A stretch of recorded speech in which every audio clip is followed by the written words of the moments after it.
Les négociations sur la dette grecque entrent dans le vif du sujet. Le nouveau gouvernement d'Alexis Tsipras entame aujourd'hui à Athènes les discussions avec le patron de la zone euro. Hier, les créanciers européens ont adressé des mises en garde fermes à l'égard de la gauche radicale de Syriza, qui a annoncé une rafale de mesures anti-austérité. Oui, la France est ouverte aux entreprises chinoises. Au deuxième jour de sa visite officielle en Chine, Manuel Valls a poursuivi son offensive pour attirer en France les investissements de la deuxième économie mondiale.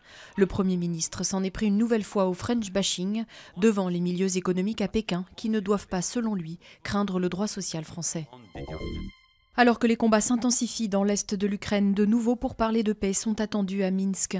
Les émissaires de Kiev, Moscou et des séparatistes pro-russes encadrés par l'OSCE doivent se retrouver au lendemain de la décision de l'Union européenne de prolonger ses sanctions contre la Russie. Sur le terrain militaire, 12 personnes, dont 7 civils, ont été tuées au cours des dernières 24 heures. Une branche du groupe État islamique a revendiqué la série d'attaques meurtrières dans le nord du Sinaï égyptien. Au moins 26 personnes, principalement des soldats, ont été tuées dans ces attentats. Le président Al-Sisi a dû écourter sa visite à Addis Abeba, où se tient le sommet de l'Union africaine, pour regagner son pays. Depuis la destitution du président islamiste Mohamed Morsi en juillet 2013, les assauts de groupes armés contre les forces de sécurité se sont multipliés en Égypte, faisant des centaines de morts. La fin d'une longue carrière pour l'une des icônes de la chanson française, Juliette Gréco, 87 ans, annonce qu'elle fera ses adieux à la scène lors d'une dernière tournée en avril au Printemps de Bourges. Ce qui me pousse, c'est le temps qui passe.